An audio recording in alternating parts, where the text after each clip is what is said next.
Hello প্রিয়জনেরা, কেমন আছেন সবাই? আমি সাইফ আজির সাথে আর চলে এলাম আরও একটি মুভির এক্সপ্লেনেশন নিয়ে। আজ আমি এক্সপ্লেন করব 2021 সালে রিলিজ হওয়া Bollywood movie the girl on the train. তো বন্ধুরা, কথা না বাড়িয়ে let's jump into the explanation.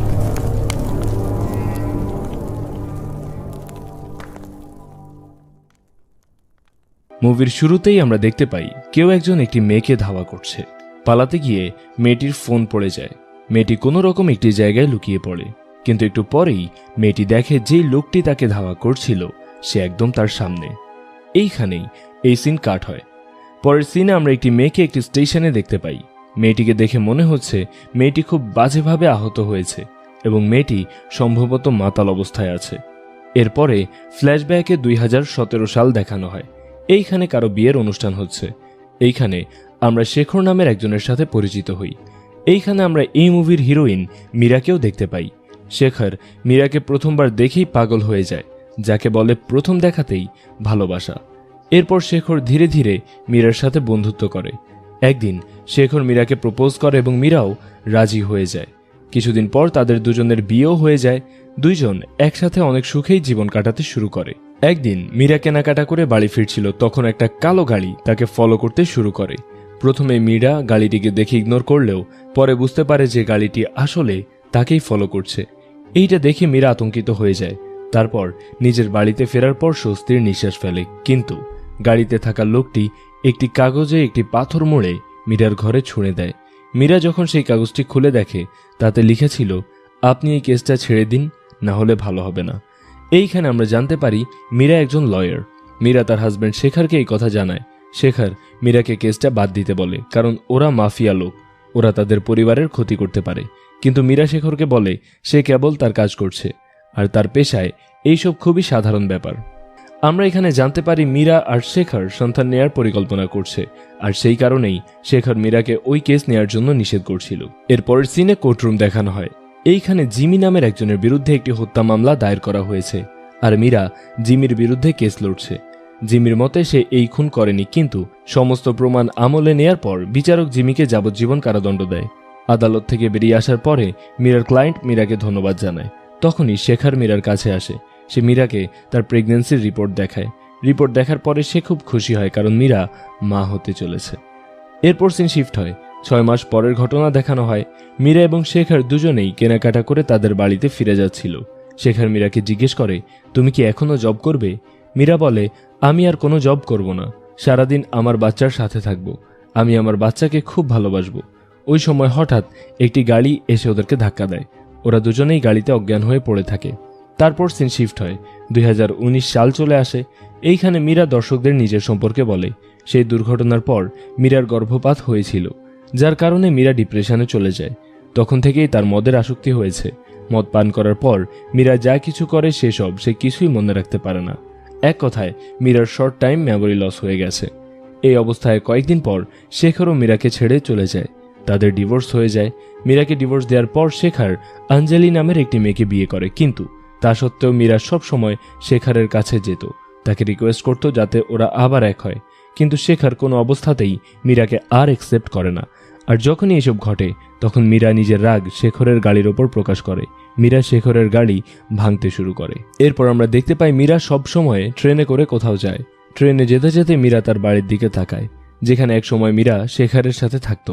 এখন এই বাড়িতে মীরার জায়গায় অন্য একটা মেয়ে থাকে। একইভাবে মীরা অন্য একটা বাড়িতে আরেকটি মেয়েকে দেখে। ওই মেয়েটিকে মীরা সবসময় হাসি খুশি অবস্থায় দেখে, তবে মীরা সেই মেয়েটিকে চেনে না, এমনকি তার নাম পর্যন্ত জানে না। এই মেয়েটিকে দেখলে মীরার খুব ভালো লাগে, কারণ মেয়েটি তার পার্টনারের সাথে খুব আনন্দে থাকে। মীরা মনে মনে ভাবতে থাকে, কিভাবে কারো জীবন এত নিখুঁত হতে পারে, আমি চাই আমার জীবনটাও এমন হোক। এইভাবে প্রতিদিন মেয়েটিকে দেখে মীরা নিজেকে সান্ত্বনা দেয়। এরপর একদিন পুলিশ জানতে পারে নুসরাত নামের একটি মেয়ে নিখোঁজ হয়েছে। নিখোঁজের 2 দিন পর পুলিশ এই তথ্য পায়। এইখানে আমরা ইন্সপেক্টর কৌরকে দেখতে পাই, আর নুসরাত হচ্ছে সেই মেয়েটা যাকে মীরা প্রতিদিন ট্রেন থেকে দেখে। ইন্সপেক্টর এবং তার সহকারী নুসরাতের ব্যাপারে জানতে নুসরাতের হসপিটালে যায়, কারণ নুসরাত হসপিটালে কাজ করে। এইখানে যাওয়ার পরে পুলিশ জানতে পারে একদিন আগে নুসরাতকে একটি পার্টিতে দেখা গিয়েছিল। সেই পার্টিটা রাজু নামের একজন লোক হোস্ট করছিল। রাজু একজন জিম ট্রেনার। এইখানে রাজু পুলিশকে বলে নুসরাত তার প্রাক্তন, আর নুসরাত তার পার্টিতে এসেছিল কিনা সেটা তার জানা নেই। এরপর ফ্ল্যাশব্যাকে নুসরাত মিসিং হওয়ার 1 সপ্তাহ আগের ঘটনা দেখানো হয়। মীরা তার জব হারিয়ে এখানে ওখানে জবের জন্য আবেদন করছে, কিন্তু সব জায়গায় তাকে রিজেক্ট করে দেয়া হয়, কারণ মীরা একজন মাতাল। আর তাছাড়া গত বছর ধরে মীরা কোনো কেসও পায়নি।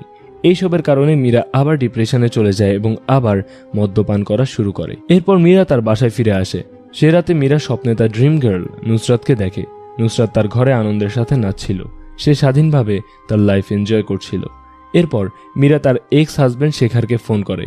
মীরা ফোন দেওয়ার কারণে আঞ্জালি শেখারের ওপর রেগে গিয়ে বলে, তোমার এক্স তোমাকে কতবার কল করবে, তুমি তাকে বোঝাতে পারো না? সেদিন আঞ্জালির জন্মদিন ছিল, তাই শেখার যে কোনো উপায়ে আঞ্জালির রাগ ভাঙায়। এরপর তার সাথে একটা সেলফি ক্লিক করে এবং সোশ্যাল মিডিয়ায় সেটা পোস্ট করে। মীরা সেই ছবিটি দেখে। ওই মুহূর্তে মীরা একটি বারে বসেছিল, সে আর মদ পান করছিল। সেখানেই মীরার এক ফ্রেন্ড আসে। সে মীরাকে বোঝাতে শুরু করে যে তোমার জীবন থেকে চলে গেছে, তাকে চলে যেতে দাও। কিন্তু মীরা শেখারকে ভুলতে পারে না। অন্যদিকে পুলিশ ইনভেস্টিগেশন করে জানতে পারে নুসরাত একজন সাইকিয়াট্রিস্টের কাছে রেগুলার যেত। সেই ডাক্তারের নাম হামিদ। ইন্সপেক্টর কৌর হামিদকে নুসরাতের ব্যাপারে জিজ্ঞেস করলে সে বলে নুসরাত নিজেকে একা বোধ করত, যার কারণে ডিপ্রেশনে ছিল। ডাক্তার হামিদ পুলিশকে নুসরাতের সাথে ঘটে যাওয়া একটি ঘটনা বলে। একদিন ডাক্তার হামিদ যখন নুসরাতের জন্য অপেক্ষা করছিল, তখন নুসরাতের সামনে একজন লোক এসেছিল। ওই লোকটি নুসরাতকে ব্ল্যাকমেল করে এবং তার কাছে টাকা চায়। লোকটি নুসরাতকে বলেছিল, ঠিক সময়ে টাকা না দিলে এই ছবিগুলো তোমার স্বামীকে দিয়ে দিব। তখন নুসরাত ওই লোকটাকে বলে, তুমি চিন্তা করো না, সময় মতো টাকা পেয়ে যাবে। কিন্তু ডাক্তার হামিদ যখন নুসরাতকে সেই ব্যাপারে জিজ্ঞেস করে, তখন নুসরাত পুরো ব্যাপারটি গোপন করে। এরপর ইন্সপেক্টর ডাক্তার হামিদকে রাজুর ব্যাপারে জিজ্ঞেস করে এবং জানতে চায় রাজুর সাথে নুসরাতের সম্পর্ক কেমন ছিল। ডাক্তার হামিদ ইন্সপেক্টরকে বলে, রাজু আর নুসরাতের মধ্যে কোনো সম্পর্কই ছিল না। রাজু সবসময় নুসরাতকে ডিস্টার্ব করত। নুসরাত রাজুকে অনেকবার সাবধানও করেছিল। এরপর ইন্সপেক্টর ডাক্তার হামিদের কাছে নুসরাতের সেশনের ভিডিও চায়। ভিডিওতে দেখা যায় নুসরাত তার জীবন একটা ঘন জঙ্গলে কাটাতে চায়। সেখানে আর কেউ থাকবে না, শুধুমাত্র তার নিঃশ্বাসের শব্দ থাকবে। এই ভিডিও ক্লিপের মাধ্যমে আমরা জানতে পারি নুসরাতের সাথে অন্য একজনের ঘনিষ্ঠ সম্পর্ক আছে। আর নুসরাত এবং তার হাজব্যান্ড আনন্দের মাঝে সবসময় ঝগড়া হতো। কিন্তু আশ্চর্যের বিষয়, আনন্দ নুসরাতের ব্যাপারে খুবই পসেসিভ ছিল। নুসরাত যেখানেই যেত একজন লোক তাকে সবসময় ফলো করত এবং তার ছবি তুলত। এরপর ইন্সপেক্টর আনন্দের সাথে দেখা করতে যায়। ইন্সপেক্টর আনন্দকে জিজ্ঞেস করে, নুসরাতকে কোথায় লুকিয়ে রেখেছ? তখন আনন্দ ইন্সপেক্টরকে বলে, আমরা দুজনেই ডিভোর্সের জন্য আবেদন করেছি, কারণ আনন্দ মনে করে নুসরাতের সাথে অন্য কারো সম্পর্ক রয়েছে। এরপর সিন আবার ফ্ল্যাশব্যাকে যায়, যেদিন নুসরাত নিখোঁজ হয়েছিল। ওই দিন মীরা প্রতিদিনের মতো ট্রেনে বসে কোথাও যাচ্ছিল। সেদিনও মীরা নুসরাতকে দেখে, কিন্তু সেদিন নুসরাত খুব বিষণ্ণ ছিল। ওই সময় একটি লোক নুসরাতের ঘর থেকে বেরিয়ে আসে। মীরা মনে মনে ভাবে, এই লোকটাকে, একে প্রথমবার দেখলাম। এই লোকটা তো মেয়েটির হাজব্যান্ড নয়, তবে কি মেয়েটি তার হাজব্যান্ডের সাথে প্রতারণা করছে? মীরা মনে মনে নুসরাতকে উদ্দেশ্য করে বলে, তোমার জীবন নষ্ট করো না, তোমার হাজব্যান্ডকে নিয়েই সুখে থাকো। এসব দেখার পর মীরা আবার বিষণ্ণ হয়ে যায়, তাই সে আবার বারে যায়, আবার ড্রিঙ্ক করা শুরু করে। তখনই সেখানে মীরার সেই ফ্রেন্ড চলে আসে। মীরা তার ফ্রেন্ডকে সেই মেয়েটির কথা বলে, কিন্তু মীরার ফ্রেন্ড মীরাকে বুঝিয়ে বলে যে এটা সেই মেয়েটার পার্সোনাল বিষয়, তার যা ইচ্ছা সেটা সে করতে পারে। কিন্তু মীরা নুসরাতের ওপর এতটাই রেগে যায় যে মীরা চাচ্ছিল নুসরাতের বাড়িতে গিয়ে নুসরাতের মাথা নিয়ে টেবিলে বারবার আঘাত করে কষ্ট দিতে। নুসরাতের ওপর মীরার মনে অনেক রাগ ছিল এবং এই অবস্থায় মীরা তার ফোন বের করে। ভুল করে মীরার ফোনে মীরার বলা কথাগুলো রেকর্ড হয়ে যায়।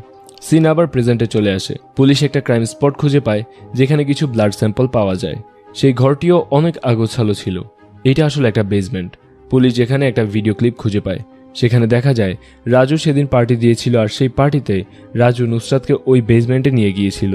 রাজু সেখানে নুসরাতের সাথে জোর জবরদস্তি করার চেষ্টা করছিল। এই ভিডিও ক্লিপ দেখার পর পুলিশ সাথে সাথে রাজুর কাছে যায়। রাজু পুলিশ আসতে দেখেই পালাতে শুরু করে, কিন্তু পুলিশ রাজুকে ধরতে সক্ষম হয়।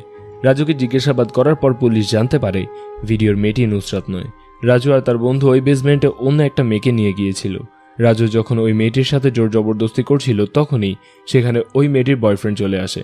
সেখানে দুজনের মধ্যে মারামারি হয়, আর ওই ব্লাড স্যাম্পলগুলো ওই মেয়ের বয়ফ্রেন্ডের ছিল। এরপর রাজুকে চেকিংয়ের সময় পুলিশ রাজুর প্যান্টে কিছু মাদকের প্যাকেট পায়, যার কারণে পুলিশ রাজুকে অ্যারেস্ট করে।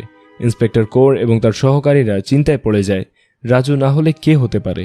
অন্য কে নুসরাতকে কিডন্যাপ করতে পারে? এরপর সিন আবার ফ্ল্যাশব্যাকে যায়। সেদিন মদ পান করার পর মীরা নুসরাতের বাড়িতে যায়। মীরা বারবার নুসরাতের বাড়ির বেল বাজাতে থাকে, কিন্তু নুসরাত তার দরজা খোলে না। এরপর মীরা যখন সেখান থেকে চলে যাচ্ছিল তখন মীরা নুসরাতকে দেখতে পায়। সে তার বাড়ি থেকে জঙ্গলের দিকে যাচ্ছে। তখন মীরা নুসরাতকে ফলো করতে শুরু করে।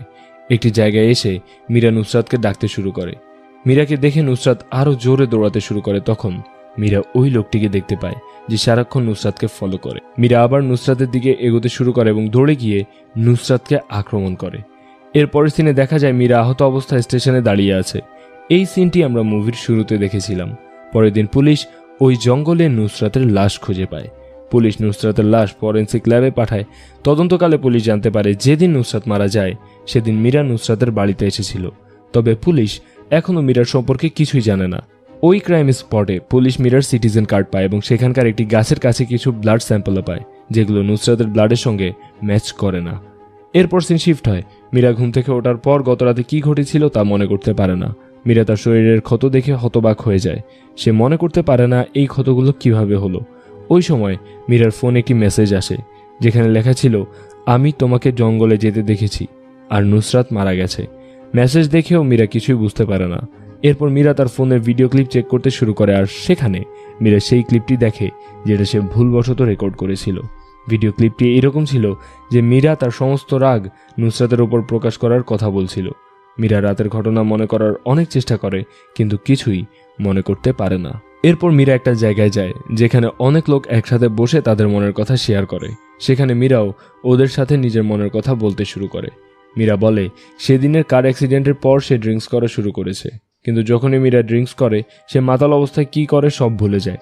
মীরা বেশ কয়েকবার মদ্যপ অবস্থায় শেখরকেও আঘাত করেছিল, কিন্তু মীরার সে সম্পর্কে কিছুই মনে নেই।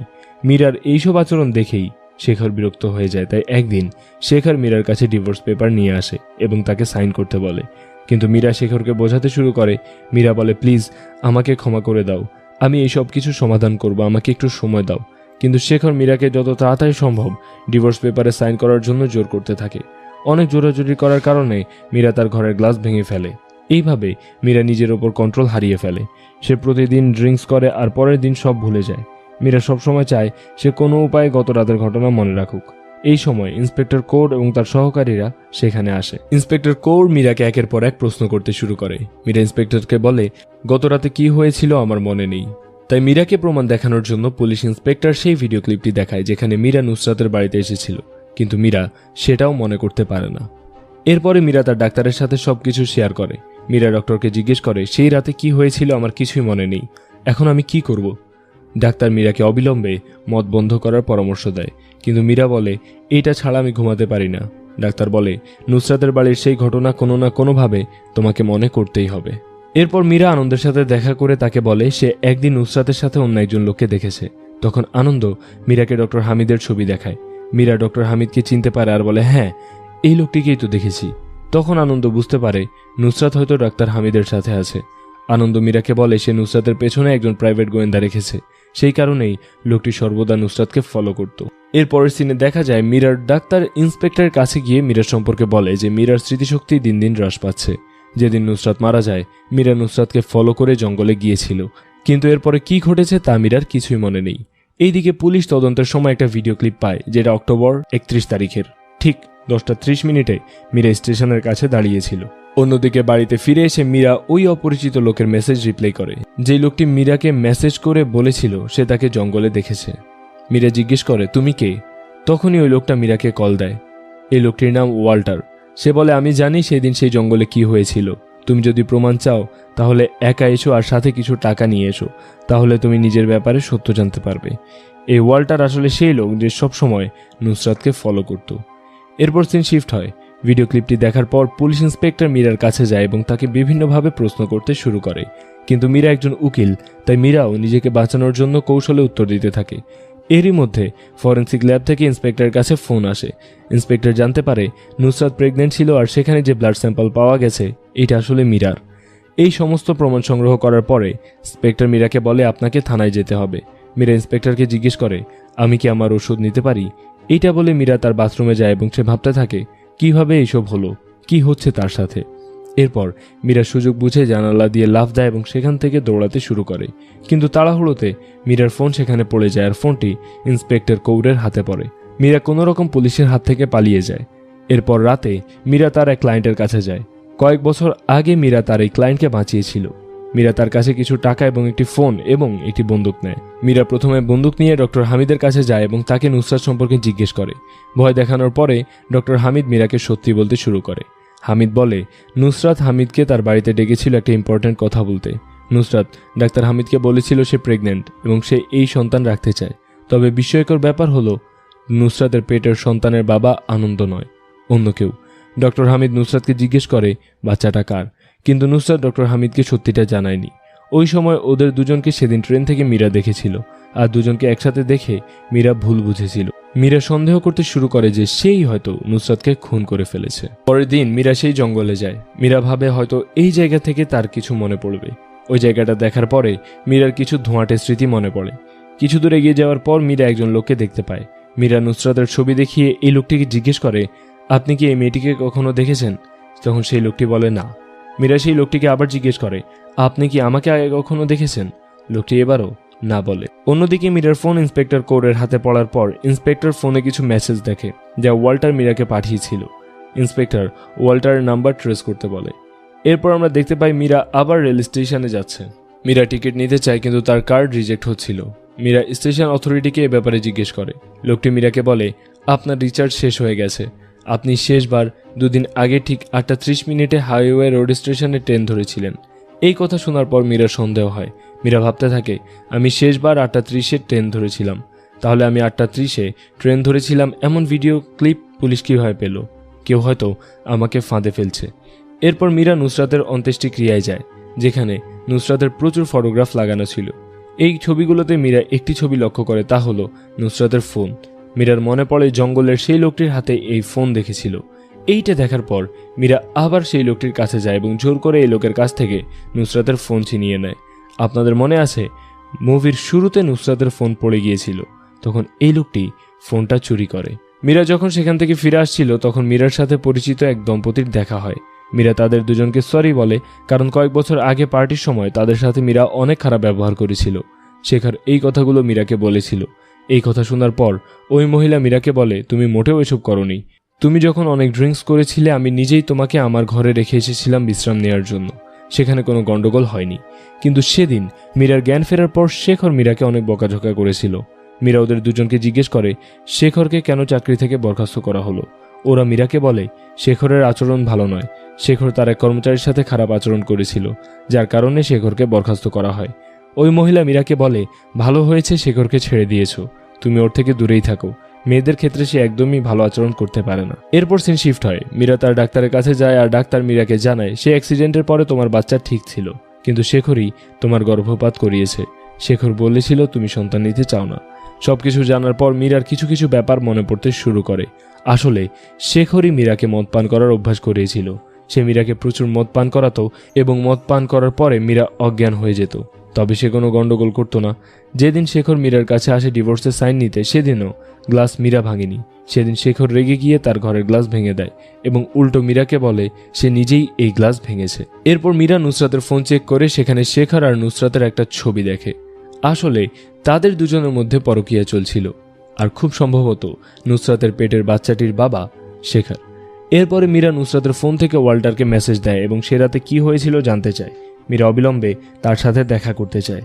এরপর মীরা আবার সেই রেল স্টেশনে যায়। সেখানে মীরা আসল ভিডিও ক্লিপটি দেখতে পায়। মীরা অবাক হয়, কারণ মীরা সেই রেল স্টেশনে দাঁড়িয়েছিল 8:30 10:30 না।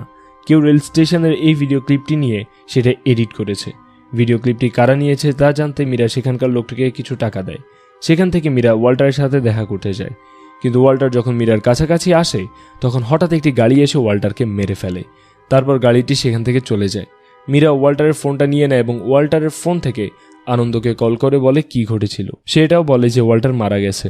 মীরা বলে আমাকে ওয়াল্টারের ঠিকানা দাও, কারণ সে তার সমস্ত প্রমাণ নিজের বাড়িতেই লুকিয়ে রেখেছে। ওয়াল্টারের বাড়ির ঠিকানা পাওয়ার পর মীরা একজনকে একটা মেসেজ পাঠায় যে আমার কাছে এখনও প্রমাণ আছে। মীরা কাকে এই মেসেজটি পাঠিয়েছে তা আমরা আরেকটু পরে জানতে পারবো। এরপর মীরা ওয়াল্টারের বাড়িতে যায় এবং সেখানে মীরা অনেক ছবি দেখতে পায়। প্রতিটি ছবি দেখার পর এখন মীরার ধীরে ধীরে মনে পড়তে থাকে সেদিন মীরা নুসরাতের পেছনে গিয়েছিল, কিন্তু মীরা যখন নুসরাতকে থামায় উল্টো নুসরাত মীরাকে মারধর করে। সেই সময় মীরা মাতাল ছিল আর নুসরাত দৌড়ে শেখরের কাছে গিয়ে শেখরকে মীরার কথা বলতে শুরু করে। মীরাকে দেখে শেখর হতবাক হয়। শেখর মীরার মাথায় একটা গাছের সাথে ধাক্কা দেয়। এইটা মনে পড়ার পর মীরা তৎক্ষণাৎ নুসরাতের ফোন থেকে শেখরকে কল করে এবং এইখানে আমরা জানতে পারি শেখর নুসরাতের নাম মীরার নামে সেভ করে রেখেছে। মীরা শেখরকে ওয়াল্টারের বাড়িতে আসতে বলে। শেখর সেখানে গিয়ে মীরার কাছে নুসরাতের ফোন চায়। এরপর শেখর বলতে শুরু করে সেদিন কি হয়েছিল। সেদিন নুসরাত শেখরকে সেখানে ডেকেছিল কারণ নুসরাত শেখরের সাথে কথা বলতে চেয়েছিল। মীরাকে অজ্ঞান করার পর শেখর যখন নুসরাতের কাছে আসে তখন নুসরাত শেখরকে বলে সে প্রেগনেন্ট আর এই সন্তানের বাবা শেখর, অ্যাজ আই সেড। কিন্তু শেখর নুসরাতকে বলে আমি এখন সন্তান চাই না। নুসরাত বলে আমি তোমাকে অনেক ভালোবাসি আর আমি আনন্দকে ছেড়ে চলে এসেছি, আমরা দুজন নতুন জীবন শুরু করব। কিন্তু শেখর সেটা চাচ্ছিল না। এক পর্যায়ে শেখর নুসরাতের গলা টিপে ধরে, ফলে নুসরাত সেইখানে পড়ে যায়। নুসরাত পড়ে যাওয়ার পর শেখর সেখান থেকে চলে যায়। এরপর সিন প্রেজেন্টে আসে। শেখর পকেট থেকে একটা মদের বোতল বের করে মীরাকে দেয়, কিন্তু সেই মদ পান করার পরিবর্তে মীরা শেখরকে অজ্ঞান করে দেয়। ওয়াল্টারের বাসায় ছবিগুলো দেখে মীরা একটি গাড়ির ছবিও দেখতে পায়। এই গাড়িটি কার হতে পারে মীরা সেটা বের করার চেষ্টা করে। তখন সে জানতে পারে এই গাড়িটি জিমি নামের এক লোকের। মীরার মনে পড়ে কয়েক বছর আগে এই গাড়িটি মীরাকে ফলো করছিল এবং এই গাড়ির কারণেই তাদের অ্যাক্সিডেন্ট ঘটেছিল। এই গাড়িটি জিমির ছাড়া অন্য কারো নয়। ওই সময় মীরা জিমিকে জেলে পাঠিয়েছিল এবং কয়েকদিন পরে জিমি জেলে আত্মহত্যা করেছিল। এই জিমি ছিল ইন্সপেক্টর কৌরের বাবা, আর এত বছর ধরে ইন্সপেক্টরই মীরাকে ফলো করছিল। মীরার অ্যাক্সিডেন্ট আসলে ইন্সপেক্টরই করিয়েছিল। রেল স্টেশনে গিয়ে মীরার সেই ভিডিও ক্লিপটিও ইন্সপেক্টর এডিট করেছিল যাতে মীরাকে ফাঁদে ফেলতে পারে। তখনই ইন্সপেক্টর কৌর সেখানে আসে। ইন্সপেক্টর বিশ্বাস করে যে তার বাবা কোনো অন্যায় করেনি, যদিও সব দোষ তার বাবারই ছিল। কিন্তু ইন্সপেক্টর কৌর এটা মানতে নারাজ। উল্টো সে মীরাকে তার বাবার হত্যার জন্য দায়ী করে। যেদিন মীরা নুসরাতকে ফলো করছিল একই দিনে ইন্সপেক্টর কৌরও মীরাকে ফলো করছিল। ইন্সপেক্টর কৌর দেখেছিল শেখর নুসরাতকে শ্বাসরোধ করে হত্যা করেছে, কিন্তু নুসরাত আসলে তখন মারা যায়নি, সে শুধু অজ্ঞান হয়েছিল। তখন ইন্সপেক্টর কৌর মীরার কাছে এসে তাকে গলা টিপে হত্যা করার চেষ্টা করে, কিন্তু তারপর নুসরাত এসে ইন্সপেক্টর কৌরকে ডাকতে শুরু করে। নুসরাতকে দেখে ইন্সপেক্টর কৌর নুসরাতকে ফলো করে। এই সিনটি মুভির একদম শুরুতেই দেখানো হয়েছিল। এরপর মীরার যখন জ্ঞান ফিরে পায় তখন সে চুপচাপ চলে যায়। মীরা যখন ট্রেনে বসে তার বাড়ি ফিরে যাচ্ছিল তখন জানালা দিয়ে সে দেখে ইন্সপেক্টর কৌর নুসরাতের পেছনে দৌড়াচ্ছে। কিন্তু পরের দিন সকালে মীরা ওই ঘটনাটি ভুলে যায়। মীরা ইতিমধ্যেই জেনে গেছে ইন্সপেক্টর কৌরই আসল খুনি। সেই কারণেই মীরা সরাসরি ইন্সপেক্টর কৌরকে মেসেজ পাঠায় যে আমার কাছে প্রমাণ আছে, আর এই প্রমাণ নেওয়ার জন্য ইন্সপেক্টর কৌর ওয়াল্টারের বাড়িতে আসে। এইখানে মীরা আর ইন্সপেক্টরের মধ্যে অনেক হাতাহাতি হয়। ওই সময় মীরার হাতে ইন্সপেক্টর কৌর খুন হয়। মীরা ওই বন্দুকটি শেখরের হাতে রাখে যাতে দেখে মনে হয় শেখর ইন্সপেক্টর কৌরকে হত্যা করেছে। পুলিশ এসে শেখরকে অ্যারেস্ট করে নিয়ে যায় আর মীরা নতুনভাবে তার জীবন শুরু করে। আর মুভিটি এইখানেই শেষ হয়ে যায়। তো বন্ধুরা, এই ছিল আমাদের আজকের মুভির এক্সপ্লেনেশন। ভিডিওটি ভালো লাগলে লাইক করবেন এবং কমেন্টে জানাবেন আপনার মতামত।